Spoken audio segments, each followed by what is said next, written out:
안녕하세요.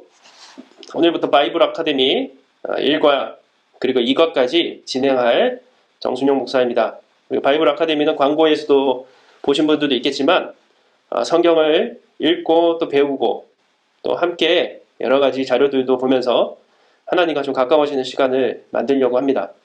그래서 특별히 온라인 시대 그리고 코로나19로 인해서 각 가정에 여러분들이 계신데 그냥 보내는 시간이 아니라 이 기간들을 통해서 또 하나님하고 하나님의 말씀과 가까워지는 시간이 됐으면 좋겠습니다. 바이블 아카데미는 여러분들이 뒤에도 자세하게 다루겠지만 먼저 각과에 해당하는 성경책들을 읽어주시고요. 예를 들어서 창세기를 읽고 또 묵상도 하시고 한 주간 동안에 그리고 교회 홈페이지나 여기 유튜브 채널에 들어오시면은 커뮤니티라는 그 항목이 있습니다. 거기에 보면은 이제 자료가 또 올라가 있을 거예요. 그걸 다운 받으셔서 가능하신 분들은 그 내용들이 오늘 강의하는 내용을 포함하고 있기 때문에 그리고 다 강의가 들은 다음에는 또 그런 내용들 가지고 문제도 푸시고 다 모아가지고 나중에 한꺼번에 또 제출을 하시면은 또 시상이나 수료 같은 과정도 준비하고 있습니다. 근데 우리가 뭐 선물을 주거나 수료증을 얻기 위해서 하는 게 아니라 이 기간 동안에 정말 하나님의 말씀을 읽고 가까워지는 시간이 됐으면 좋겠어요. 그래서 오늘부터 해서 이제 바이블 아카데미를 시작합니다. 첫 번째 시간은 이 마스크가 있으니까 굉장히 답답하시죠? 사실 정부 방침이나 여러 가지 안전을 위해서 우리가 항상 마스크를 하고 있는데 여기는 뭐 아무도 없고 저 혼자 있으니까 강의를 하는 거니까 마스크를 벗도록 하겠습니다. 머리도 한번 만져주고 편하게 여러분들과 만나는 시간으로 이렇게 가지도록 할게요. 아마 화면이 조금 흐릴 것 같은데 여러분들 이해해 주시고요. 제가 나오는 화면보다는 이 화면에 집중해 주시면 됩니다. 바이블 아카데미 첫 번째 시간은 이제 하나님을 만나는 길, 성경에 대해서 함께 알아보고자 합니다. 여러분들 하나님을 어떻게 알 수가 있을까요? 정말 신앙생활을 하면서 궁금한 것이 하나님을 어떻게 만날 수 있을까? 그거죠. 보통 성경에서 하나님을 만나는 법, 또 신학적으로 그것을 표현하는 말이 계시라는 말을 사용합니다. 계시의 뜻이 뭐냐? 원어의 뜻을 보니까 커튼 사이로 가려진 것이 보이다는 뜻을 가지고 있어요. 이 커튼 있잖아요. 커튼 뒤에 하나님이 계신 것이죠. 그래서 하나님께서 이 커튼을 살짝 들쳐 보여주시는 거예요. 그래서 하나님이 어떤 분이신지를 커튼을 걷을 때 볼 수 있는 것. 이걸 계시라고 하는 것이죠. 그래서 크게 하나님을 만나는 두 가지 방법이 있습니다. 첫 번째는 자연을 통한 만남이에요. 그것을 이제 일반 계시라고 하고요. 자연 계시라고도 합니다. 이 성경을 보니까 시편 8편 3절을 보면 주의 손가락을 만드신 주의 하늘과 주께서 베풀어 두신 달과 별들을 내가 보오니. 여러분 자연을 보면서 감동을 느낀 적이 있습니까? 요즘에 코로나19로 요즘에 여행을 가지 못하니까 이런 감동들을 다 잊어버리실 수는 있는데 한번 추억을 한번 떠올려 보십시오. 이 왼쪽에 있는 이 계곡은 아마 그랜드 캐년에 있는 어떤 계곡을 찍어 놓은 사진 같은데 이런 세상에 있는 정말 놀라운 광경들을 보면 우리가 감탄을 하잖아요. 그리고 저 우주를 보십시오. 저 하늘의 별들, 요즘에 별들 그래도 요즘에 공기가 좋아져서 별들이 잘 보이는 것 같은데 이 별들 하나하나가 얼마나 많은 또 별들로 행성들로 또 이루어져 있는지 몰라요. 그러니까 우리가 이 우주에 있는 숫자는 저 해변에 있는 모래의 숫자보다 훨씬 많은 별들이 있다는 것이죠. 그래서 그 무궁무진한 세계, 지금도 확장하고 있고 커지고 있고 결코 인간의 어떤 상상으로 어떤 우연으로 만들어줄 수 없는 이 세계를 볼 때마다 우리는 감탄하지 않습니까? 그리고 이 모습을 보면은 결국은 하나님이라는 존재가 계실 수밖에 없음을 알게 된다는 것이죠. 그리고 하나님은 이 자연 속에 자신을 드러내 보이셨어요. 그래서 로마서 1장 19절부터 20절을 보면은 이는 하나님을 알만한 것이 저희 속에 보임이라. 하나님께서 이를 저희에게 보이셨느니라. 창세로부터 그의 보이지 아니하는 것들 곧 그의 영원하신 능력과 신성이 그 만드신 만물에 분명히 보여 알게 되나니 그러므로 저희가 핑계치 못할지니라. 여러분들 그 만드신 만물 이 세상에 하나님께서 이 세상을 보면은 하나님이 계시다는 사실을 알게 자기를 드러내 보이셨다는 것이죠. 그래서 이 우주 또 이 세상에 있는 자연을 보면은 우리는 하나님이 계시다는 사실을 믿을 수밖에 없는 거예요. 그곳에서 우리는 하나님을 만난다는 것이죠. 근데 두 번째, 정말 특별한 방법으로 만나 주시는 것이 있습니다. 그래서 특별 계시이기도 하고요. 직접 계시이기도 합니다. 제가 하나 질문을 드릴게요. 그러면 상대를 아는 가장 좋은 방법이 무엇일까요? 제가 부부들하고 가끔 얘기를 해보면은 아내나 남편이 뭘 좋아하는지 모르는 분들이 굉장히 많더라고요. 알긴 알아도 자기가 생각하는 거지 진짜 그 사람이 뭘 좋아하는지 몰라요. 여러분, 아내가 또 남편이 된장찌개를 좋아합니까? 김치찌개를 좋아합니까? 이걸 알 수 있는 가장 좋은 방법이 뭘까요? 맞아요. 물어보는 거죠. 물어보는 거. 여보, 김치찌개 좋아해? 된장찌개 좋아해? 사실은 당신이 김치찌개 맨날 해줬는데 나는 된장찌개를 좋아해. 직접적으로 얘기하면은 더 정확하게 알 수 있는 것이죠. 그러니까 하나님이 자기 스스로를 이 자연 속에도 알게 하셨지만 직접적으로 우리에게 알게 하신 방법이 있다는 거예요. 그것이 바로 성경이고, 또 성경을 보면은 하나님이 어떻게 우리를 직접적으로 또 개인적으로 체험적으로 만나 주셨는지를 알 수 있는 여러 가지 방법들이 있는데, 크게 첫 번째로 상징적인 임재입니다. 연기 및 구름 사이에. 성경을 보니까 구름 기둥, 불 기둥, 출애굽한 이스라엘 백성들을 이끄실 때 하나님께서 이렇게 구름 기둥과 불 기둥으로 이끄셨죠. 그리고 여호와의 사자를 통해서 임재하기도 합니다. 이게 마리아, 예수님의 어머니인 마리아에게 천사 가브리엘이 예수님을 잉태하셨다는 수태고지라는 그런 그림인데, 어쨌든 그렇게 예수님의 임신하셨다는 사실을 기쁜 소식을 알리러 오는 것이죠. 그런 것처럼 우리에게도 직접적으로 하나님께서 여호와의 사자를 통해서 자신을 알려주시기도 해요. 무엇보다 세 번째는 성육신한 예수님이죠.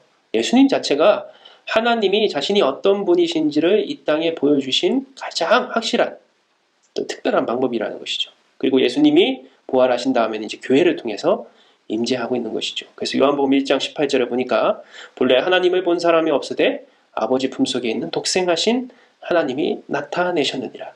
물론 하나님이 예수님이다, 이거는 맞지 않습니다. 예수님은 하나님의 독생자이죠. 그래서 이 땅에 오셔서 하나님이 우리에게 알려주고 싶으신 것들을 이 땅에 우리에게 알려주신 것이죠. 특별 계시의 방법들, 마지막은 들을 수 있는 음성이나 그런 또 꿈, 환상으로 우리에게 보여주시는 것이죠. 교인들과 이렇게 얘기를 하거나 어떤 신앙적인 체험 간증을 듣다 보면은 하나님이 나에게 음성을 들려주셨거나 또 꿈, 환상 속에서 보여주시는 것도 있죠. 성경에도 대표적인 게 야곱의 사다리 꿈이지 않습니까? 그곳에서 천사들이 또 오르락 내리락 하는. 근데 이 꿈, 환상은 또 음성은 개인적이기 때문에 조심해야 될 부분들도 분명히 있죠. 여러분들 꿈과 환상을 개인적으로 보여주실 때는 자기들만 알고, 혹시라도 그것을 궁금하거나 스스로 막 해석하지는 마시고 목사님이나 그런 분들에게 이렇게 한번 상의를 드려주시면 좋을 것 같아요. 이단들도 사실은 이 꿈과 환상을 이용해서 사람들을 미혹하기도 하거든요. 저도 직접적으로 겪었는데 제가 꿈속에 나타났다느니, 그래서 어떤 성경 공부를 하도록 이끌라고 얘기를 했다느니, 그런 식으로 해가지고 사람들을 이렇게 미혹하기도 합니다. 어쨌든 하나님께서는 이런 음성, 꿈, 환상 같은 것들을 통해서 우리에게 나타나시죠. 결국은 이 특별 계시의 완성이자 가장 중요한 특별 계시는 뭐냐? 하나님께서 자신을 직접적으로 드러낸, 하나님은 어떤 분이시고 무엇을 좋아하고 또 하나님의 이름은 뭐고 하나님이 싫어하는 것은 무엇이고, 이걸 드러낸 것이 성경입니다. 성경. 자연이 일반 계시의 대표적인 것이라면은 이 성경은 특별 계시의 대표적인 것이죠. 그럼 성경은 어떤 책입니까? 성경을 바라보는 눈이 있어요. 보통 사람들은 이 세상을 바라보는 가치관이나 어떤 프레임, 그것을 프레임이라고도 하고요, 세계관이라고도 하는데 그런 것을 통해서 또 성경을 바라보기도 합니다. 결국은 이 세계관, 이걸 통해서 우리는 이렇게 볼 수밖에 없는 것이죠. 창문을 통해서. 그 성경이 어떤 책이며 어떻게 읽어야 되는지 우리의 프레임을 좀 바꿀 필요가 있습니다. 무엇보다 성경은 하나님에 관한, 하나님에 대한 말씀이 아니라 성경을 보니까 하나님의 말씀이다. 베드로전서 1장 23절에 보면은 너희가 거듭난 것은 썩어질 씨로 된 것이 아니요 썩지 아니할 씨로 된 것이니 살아있고 항상 있는 하나님의 말씀으로 되었느니라. 성경은 하나님의 말씀이라는 것이죠. 살아있는 하나님의 말씀에 대한 책이 바로 성경입니다. 그래서 모든 육체는 풀과 같고 그 모든 영광은 풀의 꽃과 같으니 풀은 마르고 꽃은 떨어지지만 세상의 것은 다 사라지지만 오직 주의 말씀은 세세토록 있도다 하시니 너희에게 전한 복음이 곧 이 말씀이니라. 하나님의 말씀이기 때문에 진리이기 때문에 없어지지 않는다는 것이죠. 성경은 지식의 책이 아닙니다. 지식의 책은 세상에 많이 있죠. 성경은 지식의 책이 아니라 진리의 책이기 때문에 시대가 변해도 영원하다는 것이죠. 아까 우리가 프레임을 바꿔야 된다고 그랬잖아요. 우리가 성경은 믿음의 책이라는 것이죠. 보통 젊은 사람들 또 어떤 사람들은 이렇게 물어보기도 합니다. 성경에 왜 공룡이 안 나오나요? 좀 유치한 질문인 것 같기도 하고 성경은 왜 과학적인 지식들은 다루지 않고 있나요? 뭐 지구가 몇억 광년 전에 이렇게 생성이 됐다는데 왜 그런 것들은 성경에 없나요? 그런 과학적인 내용들, 공룡에 대한 내용들이 없으니까 성경은 믿을 수 없습니다. 이렇게 결론을 내린다는 것이죠. 그럼 과연 그러냐? 히브리서 11장 3절을 보면은 믿음으로 모든 세계가 하나님의 말씀으로 지어진 줄을 우리가 아나니 보이는 것은 나타난 것으로 말미암아 된 것이 아니라. 또 로마서 1장 17절에 보면은 복음에는 하나님의 의가 나타나서 믿음으로 믿음에 이르게 하나니 기록된 바 오직 의인은 믿음으로 말미암아 살리라 함과 같으니라. 여기서 공통적으로 강조하는 것이 무엇인가요? 바로 믿음이라는 것이죠. 성경은 과학적인 설명을 하기 위한 책이 아니라는 거예요. 하나님께서 공룡은 어떻고 세상은 어떻고 이렇게 창조되었고 자세하게 과학적으로 이렇게 설명을 하면 유전자가 어떻고 이걸 세세하게 기록하기 위한 책이 아니라 성경은 무슨 책이라고요? 구원을 알려주는 믿음의 책이다. 핵심이 뭐냐? 구원을 알려주기 위해서 이 책을 하나님께서 기록하셨는데 그것은 믿음을 통해서만 볼 수 있는 책이라는 것이죠. 그래서 시편 119편 18절에 보면 내 눈을 열어서 주의 율법에서 놀라운 것을 보게 하소서. 이렇게 눈이 막혀 있으면은 어떤 자기의 가치관과 자기의 생각, 지식, 프레임이라고 했잖아요. 그것만 볼 수 있는 것이죠. 그런 눈을 가지고 성경은 과학적인 책이 아니니까 믿을 수 없다. 그게 아니라 믿음의 눈을 열어서 보면은 성경은 구원을 알려주기 위한 하나님의 책이구나. 그걸 알 수 있다는 것이죠. 또 그것을 위해서 믿음이 없다면은 믿음으로 믿음에 이르기 위해서 기도해야 된다는 것이죠. 성경은 하나님의 감동으로 쓰여진 책입니다. 여러분 성경의 저자는 누구일까요? 성경은 66권입니다. 이걸 모르면 안 되죠. 쉽게 얘기해서 구약 성경은 39권이죠. 그리고 3, 9, 27 이렇게 딱 떨어지는데 신약 성경은 27권입니다. 그래서 66권인데 40명의 저자가 한 2000년 정도 기간 동안에 기록한 것을 모은 책입니다. 그러면 이거 인간이 지은 책 아니에요? 인간이 쓴 책 아니에요? 이렇게 얘기할 수 있는 것이죠. 과연 그럴까? 디모데후서 3장 16절부터 17절에 보니까 이미 하나님께서는 또 믿음의 사람들을 통해서 하나님은 이런 의문을 가지고 있는 사람이 있을 수 있기 때문에 대답을 준비하신 것이죠.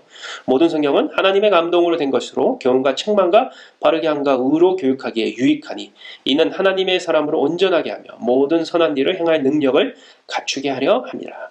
성경은 뭘로 적었다고? 하나님의 감동으로 지어진 것이다.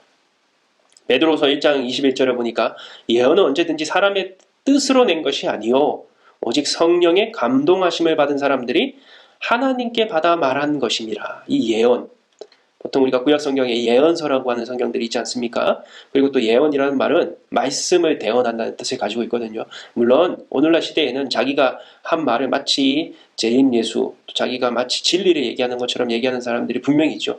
근데 그 기준이 무엇입니까? 정말 이루어졌느냐. 그리고 정말 하나님은 아시고 계시고 결국 그것이 나중에 증명이 되는 것이죠. 성령의 감동으로 말한 것이냐. 성경은 다 모든 것이 하나님의 성령이 그 안에 역사해서 사람이라는 도구, 글자라는 도구, 문자라는 도구, 언어라는 도구를 통해서 사람들에게 전달을 했지만 결국은 하나님의 감동으로 지은 것이라는 것이죠. 요한복음 21장 25절을 보니까 예수께서 행하신 일이 이 외에도 많으니 만일 낱낱이 기록된다면 이 세상이라도 이렇게 기록된 것을 두기에 부족할 줄 아노라. 아까 얘기한 것처럼 과학적인 지식을 기록하려고 하면은 뭐 정말 성경이 백과사전 뭐 몇만 권이 돼도 다 기록 못하겠죠. 이 세상에 있는 책들이 얼마나 많이 있습니까? 그런 모든 지식을 다 기록하려고 쓴 책이 아니라고 했잖아요. 그리고 하나님께서 낱낱이 다 기록하지 않으셨어요. 정말 핵심, 가장 중요한 성령의 감동을 통해서 하나님께서 우리에게 원하시는 것, 결국은 구원에 대해서 알려주기 위해서 쓴 하나님의 감동으로 만들어진 책이라는 것이죠. 근데 만약 성경에 어떤 한계, 이건 성경에 나타나고 있는 보통 성경에 아까 얘기한 것처럼 공룡이 왜 없어요? 이런 한계들이 있지 않습니까? 그리고 가끔씩 이제 번역의 오류도 있어요. 이런 한계들이 있다면은 이건 하나님이 그러면 이 성경에 이런 한계들이 있으니까 어떻게 보면 번역의 오류들이 있을 수도 있으니까 이건 하나님도 오류가 있는 거 아니냐? 그건 아니라는 것이죠. 하나님은 자신의 말씀과 뜻과 자신을 드러냈을 때 인간의 언어, 인간의 모습, 인간이 가지고 있는 어떤 대화나 이해할 수 있는 방법이 있을 수밖에 없지 않습니까? 그래서 사람을 사용한 것이죠. 언어를 사용한 것이고 그 안에서 가질 수 있는 한계들이 결국은 그 한계를 드러낸다는 것이죠. 그래서 만약 성경에 한계가 있다면은 하나님의 한계가 아닌 어떤 인간의 전달과 번역의 한계이다. 그래서 성경도 보면은 개역 개정판, 개역 한글판, 또 표준 세번역, 현대인의 성경 계속 다른 언어들로 원어를 가지고 번역하는 이유는 어떤 말을 표현할 때 그 번역의 한계들이 있기 때문이에요. 예를 들어서 한국말 중에 정이라는 말이 있지 않습니까? 말하지 않아도 아는 거. 야, 정 들었어. 근데 이걸 영어로 표현하려고 그러면 이건 러브로 표현해야 될지, relationship으로 표현해야 될지, 어쨌든 번역하는 뉘앙스에 따라서 달라질 수 있는 한계들은 분명히 언어의 한계가 있습니다. 성경은 결국은 어떤 책이냐? 구원의 길을 알려주는 책이다. 어디로 가야 될지. 이 세상은 정말 우리를 혼란하게 하지 않습니까? 다 옳다고 하고 다 아니라고 하고 어느 길로 가야 되느냐. 그 정말 불변하는 기준, 그걸 진리라고 하잖아요. 성경의 초점은 뭐냐? 결국은 예수 그리스도입니다. 요한복음 5장 19절에 보니까 너희가 성경에서 영생을 얻는 줄 생각하고 성경을 연구하거니와 이 성경이 곧 내게 대하여 증언하는 것이라. 결국 어느 길로 가야 되느냐? 예수 그리스도를 쫓아가는 길. 예수 그리스도를 믿는 길로 가야 된다는 것이죠. 나는 길이요 진리요 생명이니 나로 말미암지 않고는 하나님께로 아버지께로 갈 자가 없다고 말씀하신 것처럼 이 성경은 곧 예수 그리스도에 대해서 증언하고 있는 것입니다. 요한복음 20장 31절도 보니까 오직 이것을 기록하면 너희로 예수께서 하나님의 아들 그리스도이심을 믿게 하려 함이요 또 너희로 믿고 그 이름에 힘입어 생명을 얻게 하려 함이니라. 이 성경은 기록한 목적 자체가 어느 길로 가야 되는지, 그리고 그 길의 초점은 뭐냐? 예수 그리스도라는 것이죠. 요한복음 3장 16절부터 17절은 말하지 않아도 너무 잘 알고 계시죠? 그래서 읽지는 않겠습니다. 요한일서 4장 15절부터 16절은 누구든지 예수를 하나님의 아들이라 시인하면 하나님이 그의 안에 거하시고 그도 하나님 안에 거하느니라. 하나님은 우리를 사랑하시는 사랑을 우리가 알고 믿었노니 하나님은 사랑이시라. 사랑 안에 거하는 자는 하나님 안에 거하고 하나님도 그의 안에 거하시느니라. 결국 성경의 핵심은 뭐냐? 예수 그리스도를 통한 하나님의 끝없는 사랑, 포기하지 않는 사랑, 그것을 알려주고 있는 책이라는 것이죠. 성경을 읽으면 나타나는 변화가 무엇일까요? 이 포인트입니다. 첫 번째, 정말 중요한 것이 무엇인지를 알게 된다는 것이죠. 여러분, 나에게 가장 중요한 것이 무엇입니까? wrong way, 어리석은 자여.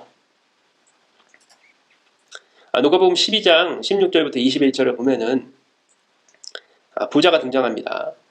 그 부자가 성경 한번 읽어볼게요. 또 비유로 그들에게 말하여 이르시되 한 부자가 그 밭에 소출이 풍성함에 심중에 생각하여 이르되 내가 곡식 쌓아둘 곳이 없으니 어찌할까 하고 또 이르되 내가 이것을 이렇게 하리라. 내 곡간을 헐고 더 크게 짓고 내 모든 곡식과 물건을 거기 쌓아두리라.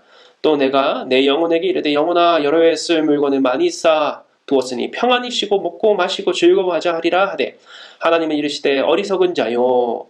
오늘 밤에 내 영혼을 도로 찾으리니 그러면 내 준비한 것이 누구의 것이 되겠느냐 하셨으니 자기를 위하여 재물을 쌓아두고 하나님께 대하여 부여하지 못한 자가 이와 같으니라. 왜 이 부자가 어리석었습니까? 정말 중요한 것이 무엇인지를 알지 못했다는 것이죠. 정말 중요한 것이 무엇입니까? 구원에 이르는 지혜. 이걸 모르고 나에게 주어져 있는 모든 것이 하나님이 나에게 주셨다는 사실을 잊어버리고 자기만을 위해서 자기를 배부르고 자기 곡식에 쌓아두고 살려고 했던, 결국 다음날 그 밤에 하나님이 그 영혼을 도로 찾아가신다는 사실을 알지 못했다는 것이죠. 하나님이 그 영혼을 데리고 가면은 자기가 쌓아놓은 그 모든 부와 명예 무슨 소용이 있겠습니까? 정말 중요한 것은 결국 하나님을 믿는 것이죠. 하나님의 뜻을 아는 거예요. 디모데후서 3장 15절을 보니까 또 어려서부터 성경을 알았나니 성경은 능히 너로 하여금 그리스도 예수 안에 있는 믿음으로 말미암아 구원에 이르는 지혜가 있게 하느니라. 정말 중요한 것은 구원에 이르는 지혜다. 성경은 하나님이 기뻐하시는 것을 알려준다. 아까 제가 비유로 얘기한 것처럼 김치찌개, 된장찌개. 우리는 우리의 상상으로 그 사람이 뭘 좋아하는지 상상하는 것보다 그 사람이 직접 얘기해 주는 게 더 정확하다는 것이죠. 하나님도 마찬가지입니다. 여러분, 하나님이 뭘 좋아하시는지, 뭘 싫어하시는지 하나님이 직접 얘기하신 게 있다니까요. 그게 바로 성경이라는 것이죠. 무엇이 중요한지도 모르면서 영화 곡성에 나오는 그 유명한 대사이죠. 정말 무엇이 중요한지도 모르면서 신앙생활하면서 여러분들이 정말 무엇이 중요한지 모르면서 신앙생활 교회에 나오고 예배 드린다면 그것처럼 어떻게 보면 좀 불쌍한 게 어디 있겠습니까? 내가 기뻐하는 것은 무엇입니까? 그럼 내가 너무 잘 알죠. 그럼 하나님이 기뻐하시는 건 뭘까요? 이사야 55장 8절을 보니까 이는 내 생각이 너희의 생각과 다르며 내 길은 너희의 길과 다름이니라. 여호와의 말씀이니라. 여러분, 내가 생각하는 걸로 하나님을 판단하지 말라는 것이죠. 하나님의 생각은 우리의 생각하고 달라요. 하나님 이런 거 좋아하시겠지? 그리고 엉뚱한 길로 가지 말라는 것이죠. 예레미야 29장 11절을 보니까 여호와의 말씀이니라. 너희를 향한 나의 생각을 내가 하나니 평안이요 재앙이 아니니라. 너희에게 미래와 희망을 주는 것이니라. 하나님이 좋아하시는 건 뭐냐? 기뻐하시는 건 뭐냐? 우리를 괴롭히는 게 아니라는 것이죠. 하나님은 희망, 미래를 주는 것. 이사야 58장 6절을 보니까 내가 기뻐하는 금식은 보통 40일 금식했다 이런 얘기 듣지 않습니까? 진짜 기뻐하는 금식은 뭐냐? 40일 그냥 굶는 게 아니라는 것이죠. 흉악의 결박을 풀어주며 멍에의 줄을 끌어주며 압제당하는 자를 자유하게 하며 모든 멍에를 꺾는 것이 아니겠느냐. 이런 것도 하지 않고 40일 금식해봤자 하나님 기뻐하지 않으신다는 거예요. 근데 뭘 읽어야지 이걸 알 수 있어요? 성경을 읽어야지만 이런 것들을 알 수 있는 것이죠. 반대로 하나님이 싫어하는 것도 알게 됩니다. 그만 이게 좀 손이 안 보이는데 하지 말라는 거예요. 하지마 그만. 담배가 막 수북하게 쌓여 있습니다. 갈라디아서 5장 21절부터 23절을 보니까 투기와 술 취함과 방탕함과 또 그와 같은 것들이라. 전에 너희에게 경계한 것 같이 경계하노니 이런 일을 하는 자들은 오직 하나님의 나라를 유업으로 받지 못할 것이요 오직 성령의 열매는 사랑과 희락과 화평과 오래 참음과 자비와 양성과 충성과 온유와 절제니 이 같은 것을 금지할 법이 없느니라. 여러분들, 하나님이 싫어하시는 건 뭐예요? 투기, 술 취함, 방탕함. 기뻐하시는 것은 성령의 열매입니다. 사랑, 희락, 화평, 오래 참음, 자비, 양선, 충성, 온유, 절제. 근데 요즘에 기독교가 왜 욕을 먹고 있습니까? 반대로 행하는 것이죠. 하나님이 기뻐하는 것들을 행하지 않고 엉뚱한 것들을 행하고 있으니까 하나님이 그 모습을 보면은 얼마나 슬퍼하시겠습니까? 근데 하나님은 그냥 슬퍼하시만은 않으세요. 무서운 말씀도 하십니다. 마태복음 7장 21절부터 25절을 보니까 나더러 주여 주여 하는 자마다 다 천국에 들어갈 것이 아니요 다만 하늘에 계신 내 아버지의 뜻대로 행하는 자라야 들어가리라. 그날에 많은 사람이 나더러 이르되 주여 주여 우리가 주의 이름으로 선지자 노릇하며 주의 이름으로 귀신을 쫓아내며 주의 이름으로 많은 권능을 행하지 아니하였나이까 하리니. 요즘 시대에 딱 우리에게 주시는 말씀입니다. 주여 주여 얼마나 우리가 외쳤습니까? 그리고 어떤 선지자 노릇도 하고 많은 권능도 행했을 수 있습니다. 그런데 하나님은 그 모습을 보면 뭐라고 말씀하신다고요? 그때 내가 그들에게 밝히 말하되 내가 너희를 도무지 알지 못하니 불법을 행하는 자들아 내게서 떠나가라 하리라. 그러므로 누구든지 이 말을 듣고 행하는 자는 그 집을 반석 위에 지은 지혜로운 사람과 같으리니 비가 내리고 창수가 나고 바람이 불어 그 집이 부딪히되 무너지지 아니하나니 이는 주추를 반석 위에 놓은 까닭이요. 여러분들은 지금 주추를 반석 위에 놓고 있습니까? 아니면은 모래 위에 집을 짓고 있습니까? 이 말씀 잊지 마십시오. 나더러 주여 주여 나마다 천국에 들어갈 것이 아닙니다. 하늘에 계신 내 아버지의 뜻대로 행하는 사람만이 들어갈 수 있습니다. 로마서 1장 21절부터 23절은 하나님이 무엇을 싫어하는지 또 알려줍니다. 하나님을 알되 하나님을 영화롭게도 아니하며 감사하지도 않고 오히려 그 생각이 허망하여지며 미련한 마음에 어두워졌느니 스스로 지혜 있다나 어리석게 되어 썩어지지 아니하는 하나님의 영광을 썩어질 사람과 자기를 높이는 사람, 내세우는 사람 치고 하나님을 영화롭게 하는 사람은 없다는 것이죠. 새와 짐승과 기어다니는 동물 모양의 우상으로 바꾸었느니라. 내가 정말 하나님보다 더 의지하고 있고 믿고 있는 것이 무엇인가? 다 우상입니다. 로마서 1장을 한번 읽어보십시오. 여러분들 시간이 나시면은 하나님이 무엇을 싫어하시는지 그 목록에 다 열거되어 있어요. 꼭 읽어보십시오. 성경은 인생의 기준을 세워줍니다. 이게 자지 않습니까? 자는 정확하게 무엇인지 캐논, 기준을 세워주는 것이죠. 살까 말까, 갈까 말까, 할까 말까. 사람들에게 다 물어보십시오. 다 자기가 생각하는 기준대로 사람들에게 얘기해 줍니다. 선택의 기준이 모호해진 이유가 무엇일까요? 과거보다 더 선택의 기준이 모호해진 이유는 정보가 더 많아지기 때문이에요. 근데 성경은 그렇게 얘기하잖아요. 로마서 3장 23절을 보니까 모든 사람이 죄를 범하였음에 하나님의 영광에 이르지 못하더니, 우리가 죄로 인해서 우리의 판단 기준이 상실됐다는 것이죠. 신라권 아담과 하와가 죄를 짓고 나서 이제 에덴 동산에서 쫓겨나지 않습니까? 그때 그 죄의 원인이 무엇입니까? 선악과를 따먹은 것이죠. 선악, 하나님이 분별하는 선악이 아니라 내가 분별하는 선악이 되고 싶은 마음으로 따먹은 그 선악과가 오늘 우리를 죄로 이끌고, 그 죄의 본성은 하나님이 아닌 다른 기준들 속에서 어디로 가야 될지 무엇을 해야 될지 기준이 모호해지게 만들었다는 겁니다. 결국 여기로 가야 된다, 이 분별의 기준은 나치판과 같은 것이죠. 말씀과 기도입니다. 말씀과 기도로 거룩하여진다, 분별된다는 것이죠. 결국 말씀과 기도는 성경을 통해서 확실해지는 것이죠. 디모데후서 4장 5절에 보니까 모든 것은 하나님의 말씀과 기도로 거룩하여집니다. 거룩이라는 말은 구별된다는 뜻이거든요. 기준이 세워진다는 것이죠. 네 번째로 성경을 읽으면은 믿음의 사람으로 성장시킨다. 이 나무가 쑥쑥 하늘로 자라는 것처럼, 여러분 믿음이 좋다 나쁘다 그 기준이 무엇입니까? 교회 오래 다니고 또 직분이 높으면 믿음이 좋은 겁니까? 물론 그럴 가능성은 훨씬 많아지는 것이죠. 근데 꼭 그렇지만은 않다는 것이죠. 기준이 있어야 되지 않겠습니까? 마태복음 8장 5절부터 10절을 보니까 백부장에게 예수님이 이만한 믿음을 본 적이 없다, 유대인에게서 그렇게 얘기하거든요. 나도 남의 수하에 있는 사람이요, 백부장이 한 말입니다. 내 아래에도 군사가 있으니 이더로 가라 하면 가고 저더로 가라 하면 오고 내 정도로 이것을 하라 하면 하나이다. 예수께서 들으시고 놀랍게 여겨 따르는 자들에게 이르시되 내가 진실로 너희에게 이르노니 이스라엘 중 아무에게서도 이만한 믿음을 보지 못하였노라. 백부장이 교회를 오래 다녔습니까? 아니면 직분이 높습니까? 근데 예수님은 왜 이만한 믿음을 본 적이 없다고 했을까요? 이렇게 큰 믿음, 좋은 믿음을 본 적이 없다고 얘기하신 이유가 뭘까요? 칭찬받은 이유가 뭘까요? 그는 예수님이 진짜 하나님의 아들이심을 믿었다는 것이죠. 믿음은 행동이 달라집니다. 믿었는데 그런 말을 안 믿었는데 그렇게 얘기할 수 없다는 것이죠.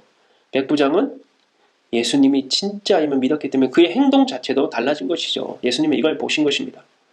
디모데후서 3장 16절부터 17절을 보니까 모든 성경은 하나님의 감동으로 된 것이로 교훈과 책망과 바르게 함과 의로 교육하기에 유익하니 이는 하나님의 사람으로 온전하게 하며 모든 선한 일을 행할 능력을 갖추게 하려 함이라. 하나님의 사람으로 온전하게 하려, 성장하게 한다는 것이죠.